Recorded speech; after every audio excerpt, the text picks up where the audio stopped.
Dear student, today we are going to discuss a very important topic from the examination point of view, that is the dot product of two vectors. ਇਸ ਨੂੰ ਅਸੀਂ scalar product of two vector ਵੀ ਅਸੀਂ ਕਹਿੰਦੇ ਆ। ਇਹਨੂੰ scaler product ਕਿਉਂ ਕਹਿੰਦੇ ਆ ਇਹਨੂੰ ਅਸੀਂ ਬਾਅਦ ਵਿੱਚੋਂ ਡਿਸਕਸ ਕਰਦੇ ਆ। ਸਭ ਨਾਲੋਂ ਪਹਿਲਾਂ ਦੇਖਦੇ ਆ ਕਿ what is dot product of two vectors. Suppose we have two vectors. Now this is vector A and this is vector B. ਇੱਕ ਵੈਕਟਰ ਸਾਡੇ ਕੋਲ A ਹੈ ਤੇ ਦੂਸਰਾ ਜਿਹੜਾ ਸਾਡੇ ਕੋਲ ਜਿਹੜਾ ਵੈਕਟਰ ਹੈ that is B.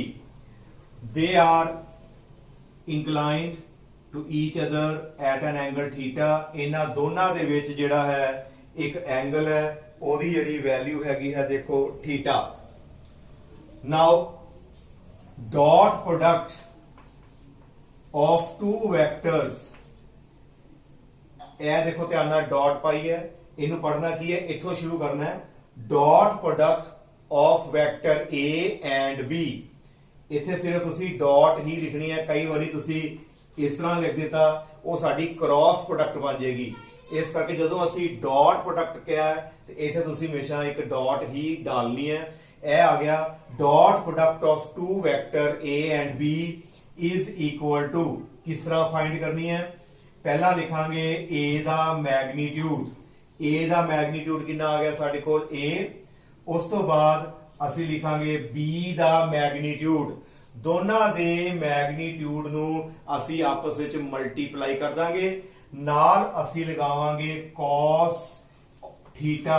And what is theta? Theta is the smaller angle between A vector and B vector. ਹਾਂਜੀ clear? What is the formula for dot product? A dot B is equal to AB cos theta. A ਦਾ magnitude B ਦਾ magnitude ਨੂੰ multiply ਕਰੋ ਤੇ ਨਾਲ ਤੁਸੀਂ ਜਿਹੜਾ ਹੈ ਦੋਨਾਂ ਵੈਕਟਰਾਂ ਵਿੱਚ ਜਿਹੜਾ ਐਂਗਲ ਹੈ ਉਹਦਾ ਤੁਸੀਂ ਕੋਸਾਈਨ ਲਗਾ ਕੇ cos theta ਲਗਾ ਕੇ ਨਾਲ ਇਹਦੇ ਮਲਟੀਪਲਾਈ ਕਰ ਦੇਣਾ ਹੈ। Now this is the formula for dot product. ਫਿਰ ਦੇਖੋ dot product ਹਮੇਸ਼ਾ ਦੋ ਵੈਕਟਰਸ 'ਚ ਹੋਏਗੀ। ਡਾਟ ਪ੍ਰੋਡਕਟ ਦੋ ਵੈਕਟਰ ਚ ਹੋਏਗੀ, ਪਰ ਆਨਸਰ ਦੇ ਵਿੱਚ ਕੋਈ ਵੈਕਟਰ ਨਹੀਂ ਆਏਗਾ। ਇਹ ਵੀ ਤੁਹਾਡਾ ਮੈਗਨੀਟਿਊਡ ਹੈ ਸਕੇਲਰ, ਇਹ ਵੀ ਮੈਗਨੀਟਿਊਡ ਹੈ ਸਕੇਲਰ, ਇਹ ਵੀ ਸਾਡਾ ਜਸਟ ਇੱਕ ਮੈਗਨੀਟਿਊਡ ਹੀ ਹੈ। ਕਹਿਣ ਦਾ ਮਤਲਬ ਭਾਵੇਂ ਡਾਟ ਦੋ ਵੈਕਟਰਾਂ ਚ ਹੈ, ਪਰ ਇਹਦਾ ਆਨਸਰ ਜਿਹੜਾ ਹੈ ਸਾਡਾ ਕਿਸ ਫਾਰਮ ਚ ਹੋਏਗਾ? ਹਾਂਜੀ, ਇਹਦਾ ਆਨਸਰ ਆਏਗਾ ਸਾਡੇ ਕੋਲ ਸਕੇਲਰ ਫਾਰਮ ਚ। ਇਸ ਕਰਕੇ ਇਸ ਨੂੰ ਅਸੀਂ scalar product of to vectors ਵੀ ਬੋਲਦੇ ਹਾਂ। ਜ਼ਿਆਦਾਤਰ ਅਸੀਂ ਵਰਡ ਯੂਜ਼ ਕਰਦੇ ਹਾਂ dot product. It is also called the scaler product and formula ਤੁਸੀਂ ਇਹਨੂੰ ਕਾਪੀ ਤੇ ਪਹਿਲਾਂ ਜਲਦੀ ਨੋਟ ਕਰ ਲਓ। A dot B is equal to AB cos theta. Now ਪਿਛਲੇ ਲੈਕਚਰ ਦੇ ਵਿੱਚ ਅਸੀਂ ਜਿਹੜਾ ਹੈ ਰੈਜ਼ੋਲੂਸ਼ਨ ਬਾਰੇ ਡਿਟੇਲ ਦੇ ਵਿੱਚ ਅਸੀਂ ਸਟੱਡੀ ਕੀਤਾ ਸੀ ਕਿ ਰੈਜ਼ੋਲੂਸ਼ਨ ਕੀ ਚੀਜ਼ ਹੈ, ਕਿਸੇ ਵੈਕਟਰ ਨੂੰ ਦੋ ਪਾਰਟਸ ਵਿੱਚ ਅਸੀਂ ਕਿਸ ਤਰ੍ਹਾਂ ਡਿਵਾਈਡ ਕਰਦੇ ਹਾਂ। ਫੋਰ ਐਗਜ਼ਾਮਪਲ ਜੇਕਰ ਆਹ ਵੈਕਟਰ ਮੰਨ ਲਓ ਸਾਡੇ ਕੋਲ A ਹੈ, ਇਹਦੇ ਦੋ ਪਾਰਟਸ ਕਰਨੇ ਆ, ਉਹਦੀ ਟੇਲ ਤੇ ਜਾ ਕੇ ਅਸੀਂ ਦੋ ਪਰਪੈਂਡੀਕੂਲਰ ਵੈਕਟਰ ਡਰਾ ਕਰਨੇ ਆ। ਜਿੱਥੇ ਐਂਗਲ ਹੋਵੇ ਉਸ ਪਾਸੇ ਸਾਡਾ ਕੰਪੋਨੈਂਟ ਕਿਹੜਾ ਹੁੰਦਾ ਹੈ? cos ਵਾਲਾ। ਤੇ ਜਿਹੜੇ ਪਾਸੇ ਐਂਗਲ ਨਹੀਂ ਨਜ਼ਰ ਆ ਰਿਹਾ ਉਧਰ ਵਾਲੇ ਪਾਸੇ ਸਾਡਾ ਕੰਪੋਨੈਂਟ ਹੁੰਦਾ ਕਿਹੜਾ? sin theta. ਹਾਂਜੀ ਕਲੀਅਰ? ਨਾਓ B ਵੈਕਟਰ ਤੋਂ ਮੈਂ ਇੱਕ ਪਰਪੈਂਡੀਕੂਲਰ ਡਰਾ ਕਰਤਾ। ਆ ਜਿਹੜਾ B ਵੈਕਟਰ ਹੈ ਮੰਨ ਲਓ ਇਹਨੂੰ ਰਿਪਰੈਜ਼ੈਂਟ ਕੀਤਾ OP, ਠੀਕ ਹੈ। ਇਥੋਂ ਮੈਂ ਇੱਕ ਪਰਪੈਂਡੀਕੂਲਰ ਡਰਾ ਕਰ ਦਿੱਤਾ PM। ਇਹ ਇੱਕ ਪਰਪੈਂਡੀਕੂਲਰ ਹੈ। ਨਾਓ A ਦਾ ਜਿਹੜਾ ਕੰਪੋਨੈਂਟ B ਦਾ ਕੰਪੋਨੈਂਟ ਇਧਰ ਕਿਹੜਾ ਹੋਏਗਾ? Like this. ਜਿਹੜਾ ਆ A ਹੈ ਉਹਦਾ ਇਸ ਪਾਸੇ ਕੰਪੋਨੈਂਟ ਕਿਹੜਾ? A cos। B ਦਾ ਇਸ ਪਾਸੇ ਕੰਪੋਨੈਂਟ ਕਿਹੜਾ ਆਏਗਾ?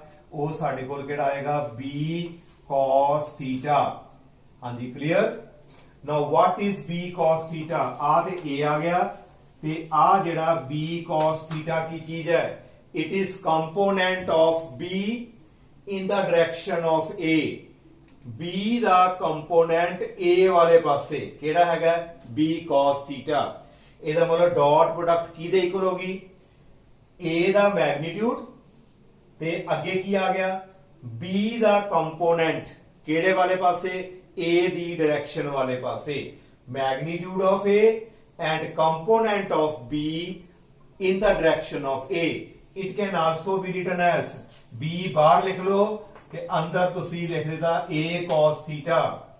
ਤੇ ਜੇ A cos ਥੀਟਾ ਇੱਧਰ ਲਿਖਿਆ ਇਹ ਵੀ ਕੰਪੋਨੈਂਟ ਹੈਗਾ ਜੇ A ਦਾ ਕਿੱਧਰ ਨੂੰ ਹੋਏਗਾ along B ਹੋਏਗਾ। It means A dot B AB cos theta can be read as product of magnitude of A and component of B in the direction of A, or it is the product of magnitude of B and what is this? It is a component of A in the direction of B। वैसे तुसी यह main formula इनू तुसी अपने mind च याद रखना है कि A dot B जड़ा है it is equal to AB cos theta। ते ਜਿਹੜੀ ਇਹ ਡਾਟ ਪ੍ਰੋਡਕਟ ਹੈ ਇਹਦੀ ਜਿਹੜੀ ਵੈਲਿਊ ਹੈ ਆਨਸਰ ਕਿੰਨਾ ਆਏਗਾ ਇਹ ਸਾਡੀ ਡਿਪੈਂਡ ਕਰਦੀ ਹੈ ਕਿ ਦੋ ਵੈਕਟਰਾਂ ਦੇ ਵਿੱਚ ਐਂਗਲ ਕਿੰਨਾ ਹੈ। ਨਾਓ ਸਭ ਨਾਲ ਪਹਿਲਾਂ ਦੇਖੋ A dot B equal to ਸਾਡੇ ਕੋਲ ਆ ਗਿਆ AB cos ਥੀਟਾ। ਇੱਕ ਕੇਸ ਬੜਾ ਇੰਪੋਰਟੈਂਟ ਹੈ ਧਿਆਨ ਦੇਖਣਾ ਹੈ if theta is equal to 90 degree ਮੰਨ ਲਓ ਕਿ ਦੋ ਵੈਕਟਰ ਜਿਨ੍ਹਾਂ ਦੀ ਅਸੀਂ ਡਾਟ ਪ੍ਰੋਡਕਟ ਨਿਕਾਲਣ ਲੱਗੇ ਆ ਇਹ ਦੋਨੋਂ ਵੈਕਟਰ ਇੱਕ ਦੂਸਰੇ ਦੇ ਪਰਪੈਂਡੀਕੁਲਰ ਨੇ A ਤੇ B ਆਪਸ ਵਿੱਚ ਪਰਪੈਂਡੀਕੁਲਰ ਨੇ ਤੇ ਥੀਟਾ ਸਾਡੇ ਕੋਲ ਕਿੰਨਾ ਹੈ 90 डिग्री। ਦਿਸ ਇੰਪਲਾਈ ਕਿ A vector dot B vector is equal to AB ਸਾਡੇ ਕੋਲ ਆ ਜਾਏਗਾ cos 90 degree. Now it is AB multiply by 0 ਕਿਉਂਕਿ cos 90 ਜਿਹੜਾ ਹੈ ਸਾਡੇ ਕੋਲ 0 ਤੇ ਸਾਰਾ ਹੀ ਆਨਸਰ ਸਾਡਾ ਕਿੰਨਾ ਆ ਗਿਆ 0 ਆ ਗਿਆ। ਇਹ ਪੁਆਇੰਟ ਤੁਸੀਂ ਪਹਿਲਾਂ ਆ ਨੋਟ ਕਰ ਲਓ ਬਹੁਤ ਹੀ ਇੰਪੋਰਟੈਂਟ ਪੁਆਇੰਟ ਨੇ। ਜੇਕਰ ਦੋ ਵੈਕਟਰ ਆਪਸ ਵਿੱਚ ਪਰਪੈਂਡੀਕੁਲਰ ਹੋਣਗੇ ਜੇਕਰ ਦੋ ਵੈਕਟਰ ਆਪਸ ਵਿੱਚ ਪਰਪੈਂਡੀਕੁਲਰ ਨੇ ਉਹਨਾਂ ਦੀ ਡਾਟ ਪ੍ਰੋਡਕਟ ਜਿਹੜੀ ਹੈ ਉਹ 0 ਆਏਗੀ। ਹਾਂਜੀ clear. If I say P and Q are perpendicular it means ਉਹਨਾਂ ਦੀ ਜਿਹੜੀ ਡਾਟ ਪ੍ਰੋਡਕਟ ਹੈ ਨਾ ਉਹ ਡੈਫੀਨੇਟਲੀ 0 ਆਏਗੀ। ਇਹ ਆਪਣੇ ਮਾਈਂਡ 'ਚ ਰੱਖਣਾ ਦੋ ਵੈਕਟਰ ਪਰਪੈਂਡੀਕੁਲਰ ਪ੍ਰੂਵ ਕਰੋ। ਮੈਂ ਕਹਾਂ ਦੋ ਵੈਕਟਰ ਪਰਪੈਂਡੀਕੁਲਰ ਪ੍ਰੂਵ ਕਰੋ ਤੁਸੀਂ ਉਹਨਾਂ ਦੀ ਡਾਟ ਪ੍ਰੋਡਕਟ ਫਾਈਂਡ ਕਰਨੀ ਹੈ ਤੇ ਜੇ ਡਾਟ ਪ੍ਰੋਡਕਟ ਦਾ ਆਨਸਰ ਤੁਹਾਡਾ 0 ਆ ਗਿਆ ਅਸੀਂ ਕਹਾਂਗੇ ਕਿ ਦੋ ਵੈਕਟਰ ਆਪਸ ਵਿੱਚ ਕੀ ਹੈਗੇ ਨੇ ਪਰਪੈਂਡੀਕੁਲਰ ਨੇ। ਨੋਟ ਕਰ ਲਓ ਬਹੁਤ ਹੀ ਇੰਪੋਰਟੈਂਟ ਪੁਆਇੰਟ ਸੀ। ਨਾਓ ਜੇ ਮੈਂ ਕਹਾਂ ਦੋ ਵੈਕਟਰ ਦੇ ਵਿੱਚ ਐਂਗਲ ਜਿਹੜਾ ਹੈ ਉਹ 0 ਡਿਗਰੀ ਹੈ 0 ਡਿਗਰੀ ਦਾ ਮਤਲਬ ਕਿ ਜੇਕਰ A vector is along this side ਤੇ B ਵੈਕਟਰ ਵੀ ਉਸੇ ਸਾਈਡ ਤੇ ਹੈ ਸੇਮ ਡਾਇਰੈਕਸ਼ਨ ਚ ਪੈਰਲਲ ਵੈਕਟਰ ਜਦੋਂ ਦੋ ਵੈਕਟਰ ਪੈਰਲਲ ਹੋ ਜਾਣਗੇ ਉਹਨਾਂ ਚ ਐਂਗਲ 0 ਤੇ ਇਹਨਾਂ ਦੀ ਧਿਆਨ ਨਾਲ ਦੇਖੋ ਜਿਹੜੀ ਡਾਟ ਪ੍ਰੋਡਕਟ ਆਏਗੀ it will be equal to AB cos 0 ਤੇ cos 0 ਦੀ ਵੈਲਿਊ ਕਿੰਨੀ ਹੁੰਦੀ ਹੈ 1। now A dot B will be equal to simply AB ਇਹ ਸਾਡੇ ਕੋਲ AB ਦੇ ਇਕੁਅਲ ਆ ਜਾਏਗਾ। ਹਾਂ can you write A dot B equal to AB? yes when the two vectors are parallel to each other ਜੇ ਦੋ vector parallel ਨੇ ਉਹਨਾਂ ਦੀ ਡਾਟ ਪ੍ਰੋਡਕਟ AB ਆ ਜਾਏਗੀ। now if I write it like this if theta is 180 degree 180 degree ਦਾ ਮਤਲਬ ਇੱਕ vector ਤੇ ਦੂਸਰਾ ਵੈਕਟਰ ਜਿਹੜੇ ਆਪਸ ਵਿੱਚ ਆਪੋਜ਼ਿਟ ਡਾਇਰੈਕਸ਼ਨ 'ਚ ਨੇ if they are in opposite direction then theta is 180 degree ਤੇ ਇੱਥੇ ਅਸੀਂ 180 degree ਪੁੱਟ ਕਰਾਂਗੇ ਤੇ 180 degree ਦੀ ਜਿਹੜੀ ਵੈਲਿਊ ਹੁੰਦੀ ਹੈ ਸਾਨੂੰ ਪਤਾ ਹੈ ਉਹ ਹੁੰਦੀ ਹੈ -1 cos 180 degree ਕਿੰਨਾ ਹੁੰਦਾ ਹੈ -1 ਤੇ ਆ ਮਾਈਨਸ ਤੁਹਾਡਾ ਇੱਥੇ ਪਹਿਲਾਂ ਲੱਗ ਜਾਏਗਾ ਇਹਦਾ ਮਤਲਬ A dot B can be written as -AB A dot B it is equal to -AB ਇਹ ਕਦੋਂ ਹੁੰਦਾ ਹੈ ਜਦੋਂ ਦੋ ਵੈਕਟਰ ਆਪਸ ਵਿੱਚ ਐਂਟੀ ਪੈਰਲਲ ਹੁੰਦੇ ਨੇ। ਹਾਂਜੀ ਇਹ ਕੇਸਿਸ ਯਾਦ ਰੱਖਣੇ ਨੇ ਤੇ ਦੂਸਰੀ ਗੱਲ ਮੇਨ ਇੱਕ ਪੁਆਇੰਟ ਤੁਸੀਂ ਪੱਕਾ ਯਾਦ ਰੱਖਣਾ ਹੀ ਰੱਖਣਾ ਹੈ ਕਿ ਜੇ ਦੋ ਵੈਕਟਰ ਆਪਸ ਵਿੱਚ ਪਰਪੈਂਡੀਕੁਲਰ ਨੇ ਤਾਂ ਇਹਨਾਂ ਦੀ ਜਿਹੜੀ ਡਾਟ ਪ੍ਰੋਡਕਟ ਹੈ ਉਹ ਕਿੰਨੀ ਆਏਗੀ ਤੁਹਾਡੀ 0 ਆਏਗੀ। ਨਾਓ ਇੱਕ ਇੰਪੋਰਟੈਂਟ ਟੌਪਿਕ ਇੱਕ ਆ ਦੇਖੋ a dot b is equal to ਸਾਡੇ ਕੋਲ ਆ ਗਿਆ ab cos theta। what is a? it is magnitude। what is b? it is magnitude। ਜਿਸ ਤਰ੍ਹਾਂ 4 into 3 ਇਹਨੂੰ ਮੈਂ ਲਿਖ ਸਕਦਾ 3 into 4 ਆ ਵੀ 12 ਆਏਗਾ ਆ ਵੀ 12 ਆਏਗਾ। I can write it as BA AB ਜਾਂ BA ਕਿਉਂਕਿ ਮੈਗਨੀਟਿਊਡ ਹੀ ਮਲਟੀਪਲਾਈ ਕਰਨੇ ਆ ਸਾਡੇ ਕੋਲ ਆ ਜਾਏਗਾ cos theta। now it will become B dot A vector।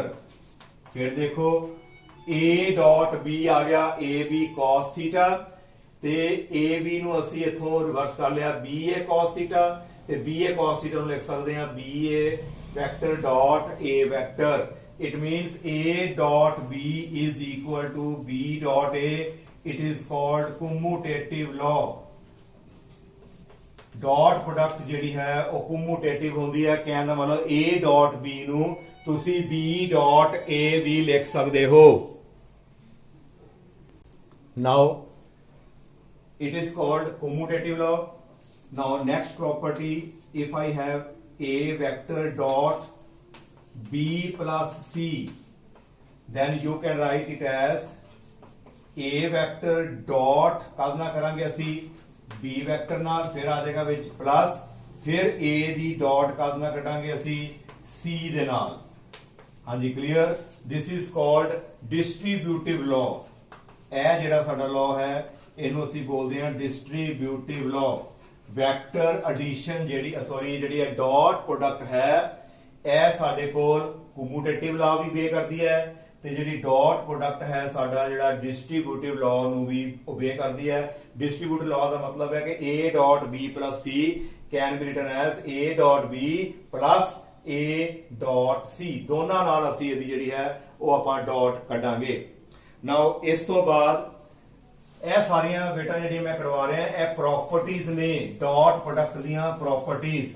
ਹੁਣ ਜਿਹੜੀ ਪ੍ਰੋਪਰਟੀ ਆਉਣ ਵਾਲੀ ਹੈ ਇਹਨੂੰ ਵੀ ਜਿਹੜਾ ਧਿਆਨ ਨਾਲ ਦੇਖੋ।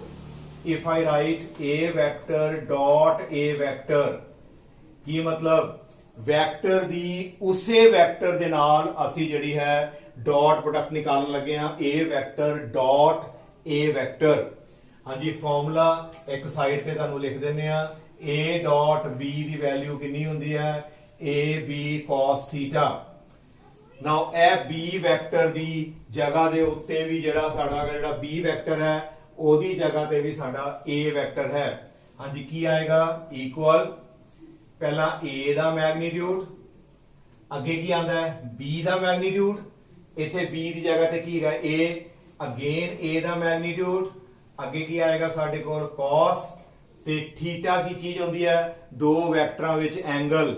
ਮੇਰਾ ਪਹਿਲਾ vector A now this is a vector A ਦੂਸਰਾ ਵੀ ਵੈਕਟਰ A ਹੀ ਹੈ ਇਹਦਾ ਮਤਲਬ ਦੂਸਰਾ ਵੈਕਟਰ ਵੀ ਇਹਦੇ ਉੱਪਰ ਹੀ ਹੈ ਤੇ ਦੱਸੋ ਐਂਗਲ ਕਿੰਨਾ ਹੋਏਗਾ ਐਂਗਲ ਹੋਏਗਾ 0। ਸੇਮ ਵੈਕਟਰ ਵਿੱਚ ਕਿੰਨਾ ਐਂਗਲ ਹੁੰਦਾ ਹੈ 0। ਪੈਰਲਲ ਵੈਕਟਰ ਵਿੱਚ ਕਿੰਨਾ ਐਂਗਲ ਹੁੰਦਾ ਹੈ 0। ਐਂਟੀ ਪੈਰਲਲ ਵੈਕਟਰ ਵਿੱਚ ਕਿੰਨਾ ਐਂਗਲ ਹੁੰਦਾ ਹੈ 180 ਡਿਗਰੀ ਤੇ ਪਰਪੈਂਡੀਕੂਲਰ ਵੈਕਟਰ ਵਿੱਚ ਕਿੰਨਾ ਐਂਗਲ ਹੁੰਦਾ ਹੈ 90 ਡਿਗਰੀ। ਇਹ ਦੋਨੋਂ ਸੇਮ ਵੈਕਟਰ ਹੋਣ ਕਰਕੇ ਸਾਡਾ ਐਂਗਲ ਕਿੰਨਾ ਆ ਗਿਆ ਸਾਡੇ ਕੋਲ 0 ਤੇ ਇਹ ਆ ਗਿਆ A into A square। what is cos 0? it is 1। it means A dot A it is equal to A square। ਇਹ ਆਪਣੇ ਮਾਈਂਡ 'ਚ ਰੱਖ ਲਓ A dot A it is equal to just A square। ਇਧਰ ਦੋ vector ਆ ਰਹੇ ਨੇ ਪਰ ਆਨਸਰ ਵਿੱਚ ਕਿਤੇ ਵੈਕਟਰ ਨਹੀਂ ਆਏਗਾ ਕਿਉਂਕਿ ਇਹ ਸਾਡੀ ਸਕੇਲਰ ਪ੍ਰੋਡਕਟ ਹੈ। ਆਨਸਰ ਜਿਹੜਾ ਹੈ ਇਹਦਾ ਸਕੇਲਰ ਫਾਰਮ ਦੇ ਵਿੱਚ ਆਂਦਾ ਹੈ। ਨਾਓ ਇਸ ਤੋਂ ਬਾਅਦ next property I cap dot I cap same I cap dot I cap। what is I cap? unit vector। again I cap it is a unit vector। ਇਹ unit vector ਕਿੱਧਰ ਤੋਂ ਹੁੰਦਾ ਹੈ x ਦੇ along। ਇਹ ਵੀ I cap ਹੈ ਇਹ ਵੀ x ਦੇ along। ਇਹਦਾ ਮਤਲਬ ਇਹਨਾਂ ਵਿੱਚ ਐਂਗਲ ਕਿੰਨਾ ਹੋਏਗਾ 0 ਕਿਉਂਕਿ ਸੇਮ ਵੈਕਟਰਾਂ ਵਿੱਚ ਐਂਗਲ 0 ਹੁੰਦਾ ਹੈ। ਹਾਂਜੀ ਇਹਦੀ ਡਾਟ ਕੱਢਣੀ ਹੈ ਫਾਰਮੂਲਾ ਦੇਖੋ A dot B इथे आई डॉट आई, इथे ए दा मैग्नीट्यूड, इथे की दा मैग्नीट्यूड आएगा आई दा, अगे आंदा है बी दा मैग्नीट्यूड, इथे आएगा साडे कोल आई दा मैग्नीट्यूड, फिर आएगा कॉस, अगे आएगा एंगल, ते सेम वैक्टरां विच कितना एंगल होंदा है साडे कोल एंगल होंदा है 0। नाउ आई कैप दा मैग्नीट्यूड, यूनिट वैक्टर दा मैग्नीट्यूड 1, यूनिट वैक्टर दा magnitude 1, cos 0 again 1, 1 into 1 into 1, it means I dot I is equal to 1। I dot I the value ਕਿੰਨੀ ਹੁੰਦੀ ਹੈ 1 ਦੇ ਇਕੁਅਲ, ਇਹਨੂੰ ਤੁਸੀਂ ਪਹਿਲਾਂ ਯਾਦ ਰੱਖੋ। ਸਿਮਿਲਰਲੀ J dot J, ਇਹਨੂੰ ਕਿਸ ਤਰ੍ਹਾਂ ਫਾਈਂਡ ਕਰੋਗੇ, ਪਹਿਲਾਂ ਆਏਗਾ J ਦਾ ਮੈਗਨੀਟਿਊਡ, ਫਿਰ ਦੁਬਾਰਾ ਆਏਗਾ J ਦਾ ਮੈਗਨੀਟਿਊਡ, ਇਹ ਸੇਮ ਵੈਕਟਰ ਨੇ ਤੇ ਸੇਮ ਵੈਕਟਰਾਂ ਦੇ ਵਿੱਚ ਐਂਗਲ ਕਿੰਨਾ ਆਏਗਾ 0, ਤੇ ਯੂਨਿਟ ਵੈਕਟਰ ਦਾ ਮੈਗਨੀਟਿਊਡ 1, ਫਿਰ 1, ਫਿਰ 1, ਆਨਸਰ ਕਿੰਨਾ ਆਏਗਾ 1। It means I dot I 1, J dot J 1। Similarly ਸਾਡੇ ਕੋਲ ਇੱਕ ਆ ਵੀ ਹੁੰਦਾ ਤੀਜਾ unit vector K dot K, ਆਪੇ ਸੋਚੋ ਇਹਦੀ ਵੈਲਿਊ ਵੀ ਕਿੰਨੀ ਆਏਗੀ ਸਾਡੇ ਕੋਲ 1। What is the value of I dot I, J dot J, K dot K ਇੱਕੋ ਜੇ, I dot I, K J J, ਇਹਨਾਂ ਤਿੰਨਾਂ ਦੀ ਜਿਹੜੀ ਡਾਟ ਪ੍ਰੋਡਕਟ ਦਾ ਆਨਸਰ ਹੈ ਉਹ ਸਾਡੇ ਕੋਲ ਕੀ ਆਂਦਾ ਹੈ 1 ਦੇ ਇਕੁਅਲ ਆਂਦਾ ਹੈ। ਨਾਓ ਹੁਣ ਅਸੀਂ ਦੂਸਰੇ ਲੈਣੇ ਆ I cap dot J cap, हाँ जी I ते J, इत्थे की आएगा पहला I दा मैग्नीट्यूड, उस तो बाद बोलो हाँ जी तुहाडे कोल आएगा J दा मैग्नीट्यूड, फिर आएगा विच cos। हुण दसो भी एंगल कितना आएगा, I किधर नूं हुंदा है, I हुंदा है x एक्सिस दे अलोंग, J किधर हुंदा है, J हुंदा है y एक्सिस दे अलोंग, ते इन्हां विच कितना एंगल हुंदा है 90 डिग्री, ते एक होर हुंदा साडे कोल K, ਉਹ ਹੁੰਦਾ ਹੈ Z ਦੇ ਲੌਂਗ, ਆ ਵੀ ਐਂਗਲ 90 ਹੈ, ਆ ਵੀ ਐਂਗਲ 90, I J ਦੇ ਪਰਪੈਂਡੀਕੂਲਰ, J K ਦੇ ਪਰਪੈਂਡੀਕੂਲਰ, K I ਦੇ ਪਰਪੈਂਡੀਕੂਲਰ, ਕਹਿਣ ਦਾ ਮਤਲਬ ਹੈ ਤਿੰਨੋਂ ਹੀ ਆਪਸ ਵਿੱਚ ਇੱਕ ਦੂਸਰੇ ਦੇ ਕੀ ਹੁੰਦੇ ਪਰਪੈਂਡੀਕੂਲਰ। ਦੱਸੋ I ਤੇ J ਸਾਡੇ ਕੋਲ ਆ ਗਿਆ 90, ਤੇ ਆ 1 ਮੈਗਨੀਟਿਊਡ, ਆ ਵੀ 1 ਮਲਟੀਪਲਾਈ ਬਾਈ 0, ਤੇ ਸਾਰਾ ਆਨਸਰ 0 ਹੋ ਜਾਏਗਾ। I dot J the value ਜਿਹੜੀ ਹੈ ਸਾਡੇ ਕੋਲ ਆਏਗੀ 0, ਕਿਉਂਕਿ ਇਹ ਦੋਨੋਂ ਵੈਕਟਰ ਪਰਪੈਂਡੀਕੂਲਰ ਨੇ, ਤੇ ਮੈਂ ਸਟਾਰਟਿੰਗ ਤੇ ਦੱਸ ਚੁੱਕਾ ਹਾਂ ਕਿ ਜਦੋਂ ਵੀ ਪਰਪੈਂਡੀਕੂਲਰ ਵੈਕਟਰ ਦੀ ਅਸੀਂ ਡਾਟ ਪ੍ਰੋਡਕਟ ਨਿਕਾਲਣੀ ਹੈ ਤੇ ਉਹ ਡਾਟ ਪ੍ਰੋਡਕਟ ਦੀ ਜਿਹੜੀ ਵੈਲਿਊ ਹੈ ਉਹ ਸਾਡੇ ਕੋਲ ਕਿੰਨੀ ਆਂਦੀ ਹੈ, ਉਹ ਹਮੇਸ਼ਾ 0 ਦੇ ਇਕੁਅਲ ਆਂਦੀ ਹੈ। Now similarly J dot K, ਆ ਵੀ ਪਰਪੈਂਡੀਕੂਲਰ ਨੇ, ਇਹਦਾ ਆਨਸਰ ਵੀ 0, K dot I, ਇਹਦਾ ਆਨਸਰ ਵੀ ਜਿਹੜਾ ਹੈ ਸਾਡੇ ਕੋਲ 0 ਆਏਗਾ, ਕਿਉਂਕਿ ਪਰਪੈਂਡੀਕੂਲਰ ਵੈਕਟਰਸ ਜਿਹੜੇ ਨੇ ਉਹਨਾਂ ਦੀ ਡਾਟ ਪ੍ਰੋਡਕਟ ਜਿਹੜੀ ਹੈ ਹਮੇਸ਼ਾ ਕਿੰਨੀ ਹੁੰਦੀ ਹੈ 0। ਹਾਂਜੀ ਠੀਕ ਹੈ। Now if I say I have vector A to vector A ਜਿਹੜਾ ਹੈ ਮੰਨ ਲਓ ਸਾਡੇ ਕੋਲ AX I cap plus AY J cap plus AZ K cap, एक वैक्टर मेरे को B है BX I cap plus BY J cap plus BZ साडे कोल आ गया K कैप। ਇਹ ਦੋ ਵੈਕਟਰ ਦੱਸੋ ਕਿਹੜੀ ਫਾਰਮ ਚ ਨੇ, ਮੈਂ ਪਿੱਛੇ ਵੀ ਸਮਝਾਇਆ ਸੀ, ਇਹਨਾਂ ਨੂੰ ਬੋਲਦੇ ਆ ਰੈਕਟੈਂਗੂਲਰ ਕੰਪੋਨੈਂਟ ਫਾਰਮ, ਇਹਨਾਂ ਨੂੰ ਅਸੀਂ ਬੋਲਦੇ ਆ ਰੈਕਟੈਂਗੂਲਰ ਕੰਪੋਨੈਂਟ ਫਾਰਮ। ਹਾਂਜੀ ਠੀਕ, ਤੇ ਮੈਂ ਤੁਹਾਨੂੰ ਕਹਿਣ ਲੱਗਾ ਕਿ A ਡਾਟ B ਨਿਕਾਲੋ, ਇੰਪੋਰਟੈਂਟ ਜੇ, ਇਹਨੂੰ ਨੋਟ ਕਰ ਲਓ ਪੇਪਰ ਵਿੱਚ, ਇਹਦੇ ਨਾਲ ਦਾ ਜਿਹੜਾ ਕੁਐਸਚਨ ਪੱਕਾ ਆਏਗਾ। ਹਾਂਜੀ A ਸਾਨੂੰ ਦੇਤਾ ਰੈਕਟੈਂਗੂਲਰ ਫਾਰਮ, B ਵੀ ਰੈਕਟੈਂਗੂਲਰ ਫਾਰਮ, ਕੀ ਫਾਈਂਡ ਕਰਨਾ ਹੈ, ਡਾਟ ਫਾਈਂਡ ਕਰਨੀ ਹੈ। ਨਾਓ ਡਾਟ ਫਾਈਂਡ ਕਰਨੀ ਹੈ, ਧਿਆਨ ਨਾਲ ਦੇਖੋ I ਡਾਟ I, ਇਹਦੇ ਨਾਲ ਵੀ ਡਾਟ ਹੋਏਗੀ, I ਦੀ K ਨਾਲ ਵੀ ਡਾਟ ਹੋਏਗੀ। ਹਾਂਜੀ ਪਹਿਲਾਂ ਅਸੀਂ I ਡਾਟ I, ਹਾਂਜੀ AX, ਅੱਗੇ ਆ ਗਿਆ BX, ਤੇ ਸਾਡੇ ਕੋਲ ਬਚ ਗਿਆ I ਡਾਟ I ਪਲਸ, ਅੱਗੇ ਦੱਸੋ ਕੀ ਆਏਗਾ। ਹੁਣ ਇਹਨੂੰ ਇਹਨਾਂ ਤਿੰਨਾਂ ਨਾਲ ਕਰਨਾ ਹੈ, ਹੁਣ ਇਹਦੀ ਵਾਰੀ ਬੋਲੋ ਅੱਗੇ ਕੀ ਆਏਗਾ, AX BY ਬ੍ਰੈਕਟ ਚ ਆ ਗਿਆ I ਡਾਟ J ਪਲਸ, ਹੁਣ ਇਹਦੇ ਨਾਲ ਡਾਟ ਕੱਢੋ, ਸਾਡੇ ਕੋਲ ਆਏਗਾ ax, ਸਾਡੇ ਕੋਲ ਆ ਗਿਆ bz ਤੇ ਇਧਰੋਂ ਆਏਗਾ ਸਾਡੇ ਕੋਲ i ਡਾਟ k। ਹਾਂਜੀ ਠੀਕ ਹੈ। ਪਲੱਸ ਹੁਣ ਇਹਦੀ ਵਾਰੀ ਹੈ ਤਿੰਨਾਂ ਦੇ ਨਾਲ ਡਾਟ ਕੱਢੋ। ਹਾਂਜੀ ਪਹਿਲਾ ਆ ਗਿਆ ay, ਇਧਰੋਂ ਕਿਹੜਾ ਆ ਗਿਆ bx ਤੇ ਸਾਡੇ ਕੋਲ ਬ੍ਰੈਕਟ 'ਚ ਡਾਟ ਕਿਹੜੀ ਆਏਗੀ j ਤੇ i ਦੇ ਵਿੱਚ, ਕਿਉਂਕਿ ਡਾਟ ਹਮੇਸ਼ਾ ਵੈਕਟਰਾਂ 'ਚ ਹੁੰਦੀ ਹੈ ਤੇ ਮੈਗਨੀਟਿਊਡ ਅਸੀਂ ਬਾਹਰ ਕੱਢ ਦਿੱਤੇ।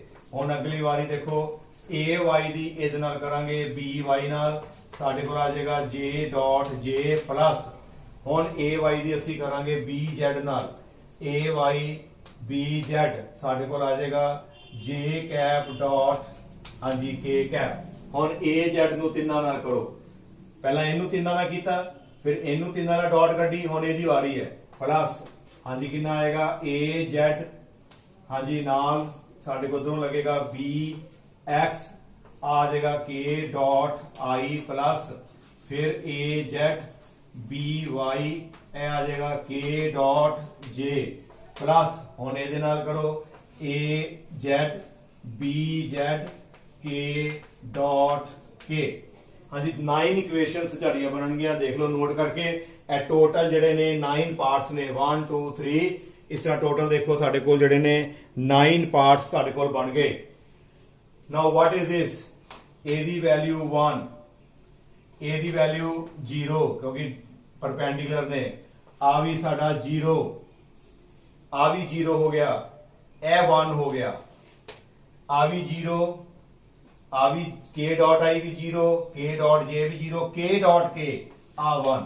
ਕਹਿਣ ਦਾ ਮਤਲਬ ਹੈ ਸਾਰੀਆਂ ਇਕੁਏਸ਼ਨ ਦੇ ਵਿੱਚੋਂ ਸਾਡੇ ਕੋਲ ਓਨਲੀ 3 ਇਕੁਏਸ਼ਨਸ 3 ਪਾਰਟਸ ਜਿਹੜੇ ਬਚਣਗੇ a ਡਾਟ b। ਕਿਹੜੇ ਕਿਹੜੇ, ਇੱਕ ਬਚ ਗਿਆ ax bx, ਸਾਡੇ ਕੋਲ ਦੂਜਾ ਪਾਰਟ ਕਿਹੜਾ ਬਚਿਆ ਪਲੱਸ ay by ਪਲੱਸ ਇੱਕ ਲਾਸਟ ਬਚੇਗਾ az ਤੇ ਸਾਡੇ ਕੋਲ ਆ ਗਿਆ bz। ਇਹ ਤੁਹਾਡੀ ਜਿਹੜੀ ਹੈ ਡਾਟ ਪ੍ਰੋਡਕਟ ਦਾ ਜਿਹੜਾ ਹੈ ਤੁਹਾਡਾ ਫਾਈਨਲ ਜਿਹੜਾ ਇਹ ਆਨਸਰ ਆਏਗਾ। ਹਾਂਜੀ ਠੀਕ। ਇਸ ਤੋਂ ਬਾਅਦ ਇਹਦੇ ਰਿਲੇਟਡ ਜਿਹੜੇ ਅਸੀਂ ਨਿਊਮੈਰੀਕਲਸ ਨੇ ਉਹ ਆਪਾਂ ਨੈਕਸਟ ਪਾਰਟ ਦੇ ਵਿੱਚ ਆਪਾਂ ਜਿਹੜਾ ਡਿਸਕਸ ਕਰਾਂਗੇ। Thank you.